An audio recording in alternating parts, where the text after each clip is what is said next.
Every direction of your life requires some kind of struggle. It is part of life. You are going to struggle. The question is, do you respect the outcome of that struggle?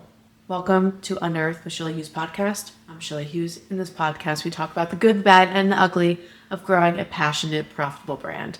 We talk about the wins, the losses, and especially lessons learned on solo cast and podcast episodes with guests to really figure out what those wins are and how to build the business of your dreams. The other day, I was listening to a podcast episode by Alex Hormozi, and he talked about how every life path has pain. It's an innate part of living as a human where we are going to struggle. I was sitting in the car and I just was listening and kept thinking, yep, this is true for literally every season of my life. When you're a kid, you struggle in a certain way, right? When you have little kids, you struggle in a certain way. When you get older, you struggle in different ways, right? And, I was having a really tough day that day. And what's amazing about, the people that I surround myself with is they just don't give up even in that struggle if they respect the outcome of that struggle. So let me give you a quick struggle sampler, should I say, right? A good friend of mine, Kenny Straub, I was just on the phone with him talking about this the other day. He said, hey, going to the gym is hard, but also weighing a lot and being unhealthy and not being able to sleep well and all that kind of stuff, that's hard too. So which struggle do you want to pick? Cold calling is hard, but also living paycheck to paycheck is super hard. So what struggle are you going to pick? Which pain are you going to pick? Which one has the outcome worth it to you? Being married is hard, right? But being single is also really hard. Having kids is really hard, but not having kids, especially when you want them, that is something I can't even imagine. Being an employee is a huge struggle sometimes, but obviously, so is owning a business. And, staying small versus scaling, those are two different struggles that, you kind of have to think about too. Staying small means you really do everything yourself. Scaling means leading, hiring, and feeling like a beginner again. And so in every part of your life, there is going to be a struggle. And I think just the day I was having and whatever I was thinking, whoever I engaged with that day, I'm really glad I heard that message because it kind of brought me back. And that's you do not get to choose life without struggle. And it's part of the game. You only get to choose which struggle is worth it and which ones you're willing to live with.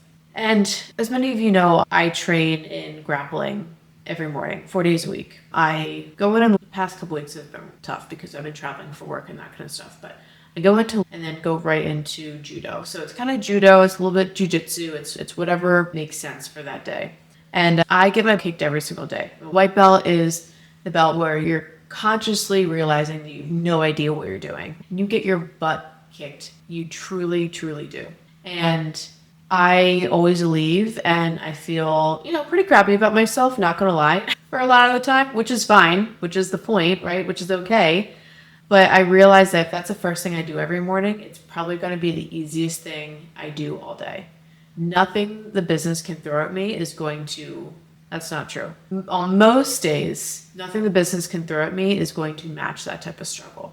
So it's almost like embracing the suck so much, right? When you're on bottom in judo or jiu-jitsu, you want to just embrace the suck. You have to feel your way. And a lot of times I'll even close my eyes just so I can feel and not react and feel and not be looking for things, right? It's just embracing what's going on and try to find your way out.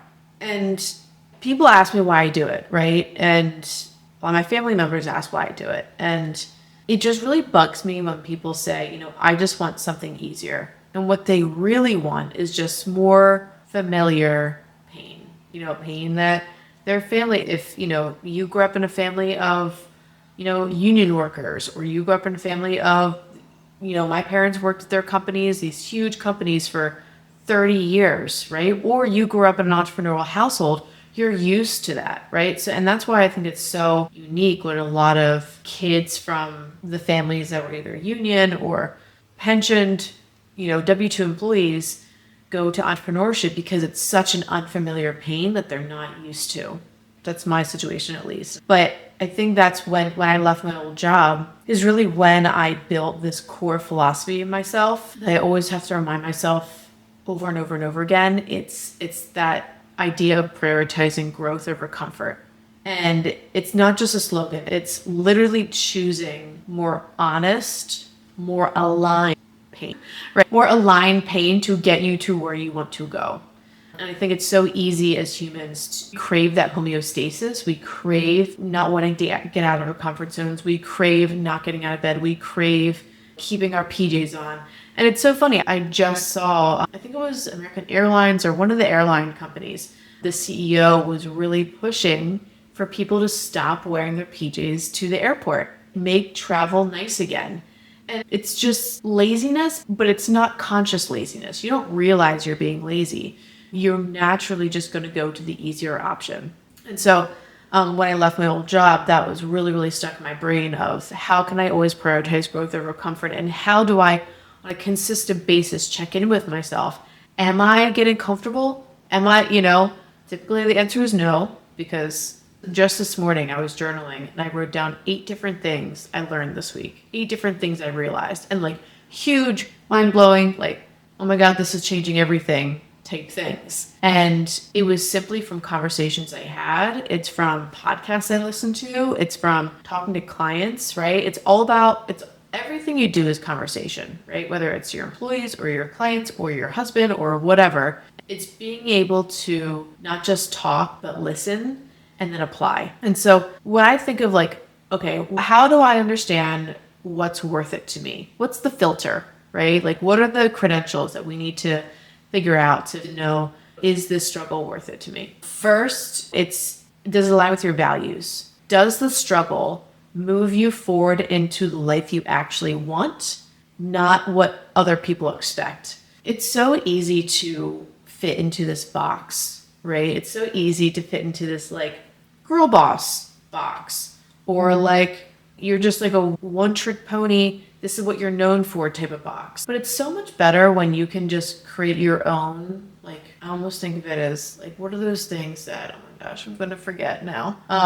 Diorama. I always think of it as like a diorama. Like, how can you make your own diorama that is, you can move and shape and lift and put things in and just show up in a way that is like, you're not just a business owner, but you're a business owner and a grappler, right? You're a business owner. Oh, and you play music, right? You're not just kind of one thing. So how does that struggle move you forward in the life you actually want, not what people expect? The second thing is it a worth it filter? Is the season. In this season of your life, what are the glass balls and what are the rubber balls? I've done this analogy before. I don't believe in balance. It makes no sense. You're never going to have balance. And it's always juggling, right? When I was interviewed for Mainline Today, for one of the interviews I did with them, they brought up this analogy perfectly because they were talking about work-life balance. And what I think about it is like, okay, what are the glass balls and what are the rubber balls, right? As you're juggling. Balls are going to fall, but you just have to make sure that if a ball falls, it's a rubber ball, because it's going to fall, it's going to crash, it's going to burn, but it will eventually jump back up. It will bounce back up. Versus if you drop a glass ball, something really aligned with your values within that season, that can really be catastrophic. Your mental health, your physical health, whatever, but it's a lot harder to bounce back up, right? What cannot be dropped in this season of life? The third is return. So I kind of asked myself, if I do this hard thing for 3 years, what will be different in my life or my family's life in a way that truly matters? And this aligns with commitment, and so a few people got their blue belts this morning at Grappling, which is a huge accomplishment, right? But so many times, it's kind of this running joke, so many times people get their blue belt and then they quit, because then it all of a sudden starts to get hard, right? You kind of feel like you got past white belt and I don't know if it's an ego thing, I don't know what it is, but whatever you do, it's going to take a lot of time. You can't expect something to just happen overnight. I launched this business the same week I found out I was pregnant with my first son. Many of you know that. It was a crazy time because it was a huge, huge struggle that first year. When I was pregnant, it was a huge struggle just emotionally and not really physically, because I had a pretty easy pregnancy, but emotionally and mentally, like, how am I going to do this? What is this going to look like? That was almost harder than the physical strain afterwards, right? And afterwards, it was like, okay, is this worth it? I kept asking myself, is this worth it? If I do this for 3 years, is it worth it? Right now, it really, really sucks.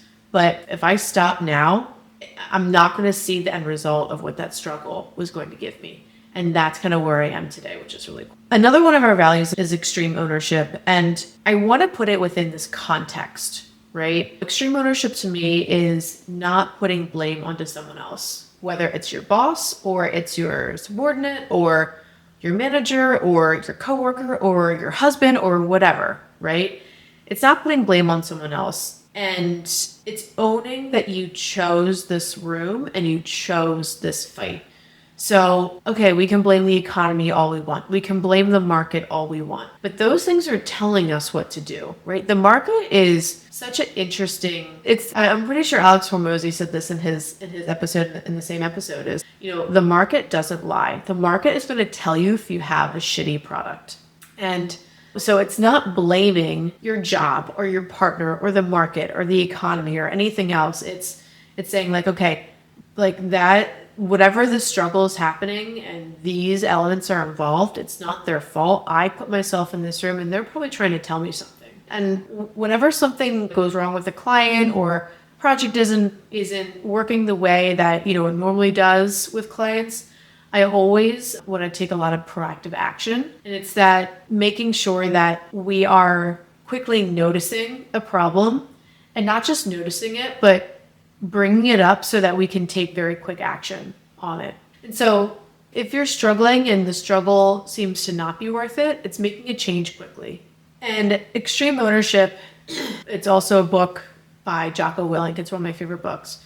But Extreme Ownership is another value that very naturally got brought into my life because, there are definitely times in the past where I played victim. There's times in the past where I very much overcompensated for my lack of confidence. One time in my old ad agency, I claimed credit, of which, credit was due, but I claimed it to myself and I got really humbled, right? I got really humbled by that. And that was a really, really tough time in my life emotionally. That was one of the first times truly getting humbled like that. And I could have blamed my boss. I could have blamed everyone around me, but I realized that I was the problem and that, I had to make sure that I was doing the things that were supporting not just my future self, but the people around me, right? So extreme ownership over your struggle is so important, of saying like, yes, I'm feeling a certain way right now, but I put myself here and either I'm going to take myself out of it because I don't want to keep going forward on that path, what happened in my ad agency, or embracing the suck of like, yeah, you have a million meetings and you're working a lot and your family wants you and money is weird and cash flow is weird and figuring out this whole business thing is weird, but I put myself here and it's taking ownership over that. And so it really reframes a lot of things when you think about that. I have to deal with this client because I chose a business model that attracts this kind of client. So then there's action to that, right? Change your business model. I'm overwhelmed because I chose to say yes to everything. And a lot of times when you're feeling a certain way, you do want to audit your current struggle. So I'm a big journaler. I like to journal. I journal in the mornings, when I wake up at 5 right before I start my work. But I also journal when I'm feeling stressed. And so if I'm feeling a certain way, a negative emotion, I'll bring out my journal and I'll say, this is how I'm feeling. I can write down, this is why I'm feeling it. And with those two things, it's a very obvious answer of what to do next. And so you could kind of do something similar and do a little audit of your current struggle, of saying like, where in your life are you experiencing the most friction? Where is there tension? Where is that like, you feel like you're being pulled and pulled? And on a scale of 1 to 10, how worth it is that friction to the future you? Is that friction taking you to where you want to be? And if you knew you had to live this exact day for the next 5 years, what would you immediately stop tolerating? And you can almost immediately understand what is that one trade up position, right? You can swap one pointless struggle. So people pleasing, right? or context switching, or, extreme empathy, right? Taking everyone's emotions on. Fortune telling, right? Fortune telling is a big thing for me. I went to therapy, I think, for 3 different sessions, and I only needed 3 because I realized my anxiety was coming from fortune telling. For an example, a good friend of mine, he's not going to listen to this, so it doesn't matter. Good friend of mine, he texted me the other day saying, "We got to talk. I need to give you some unsolicited advice." I said, "Okay." I already had multiple rejections that day, different levels of rejections, but multiple rejections, multiple kind of stabs that day. So I was like, great, cool. This isn't giving me anxiety at all. And so I said, yeah, come my way. Let me know what you want me to do. Do you want me to call, stay, hang out, whatever? You just let me know. Crickets. So this whole time I was like, what is he going to say? Is he going to say this? Is he going to say this? Oh my gosh, he's probably thinking about this horrible thing I did years ago, or he's probably hating what I'm posting on social media, or he's going to give me some kind of rejection. And what I realized is that was all fortune telling. I have no idea what he was going to say. And so that's the kind of struggle that I'm probably going to journal after this because all this realization happened this morning, is I was fortune telling all of that.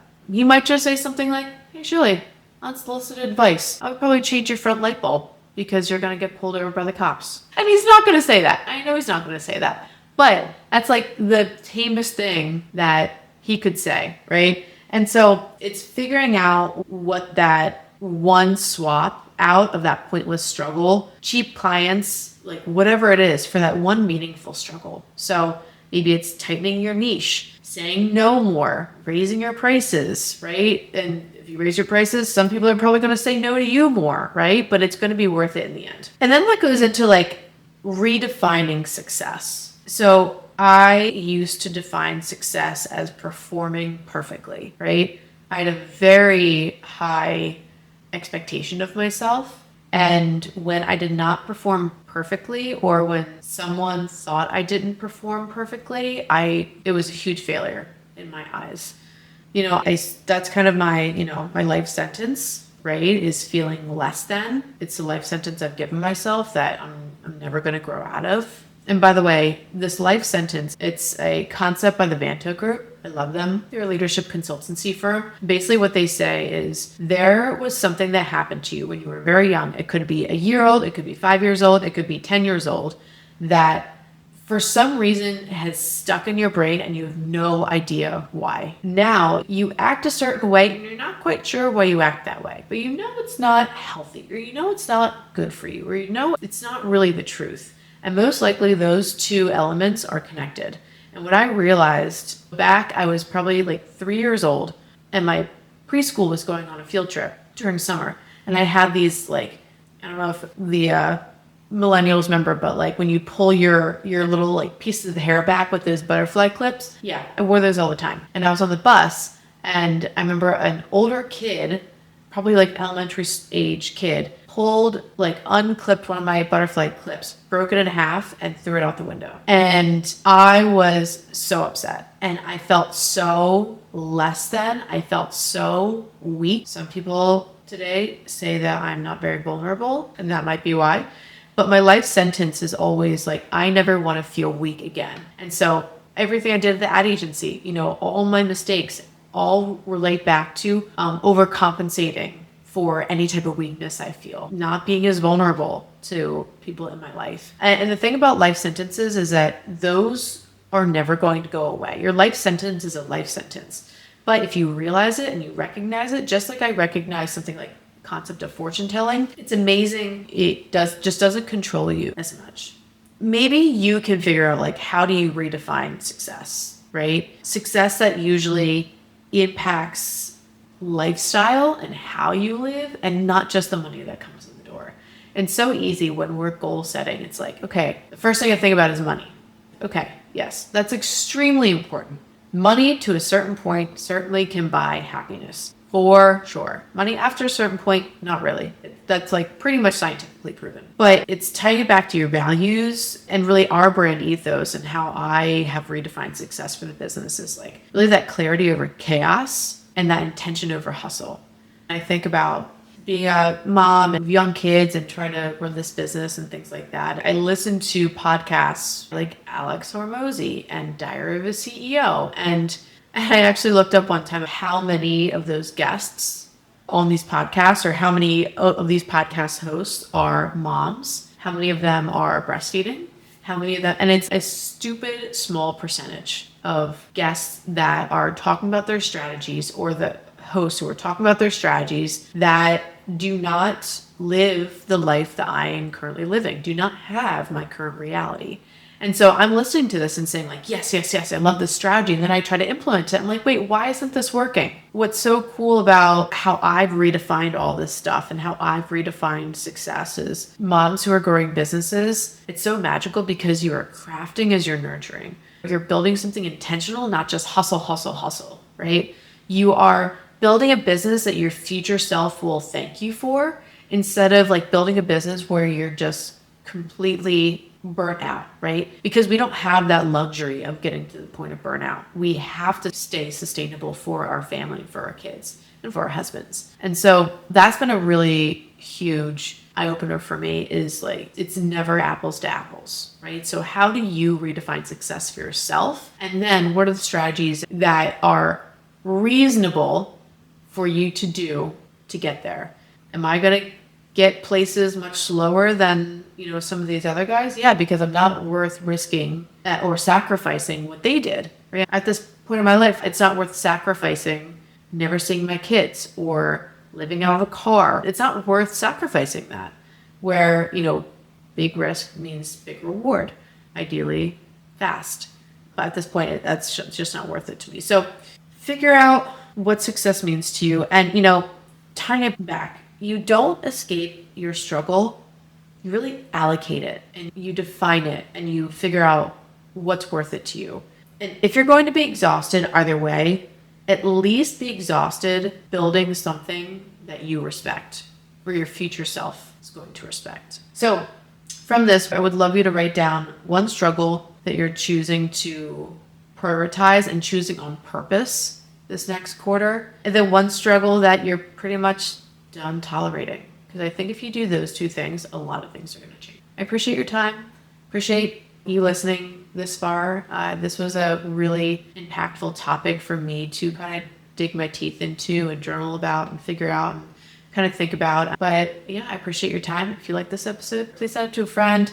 Please like and review, do all that stuff. It really helps this podcast get into more earbuds to really share cool topics like this. So see you next week.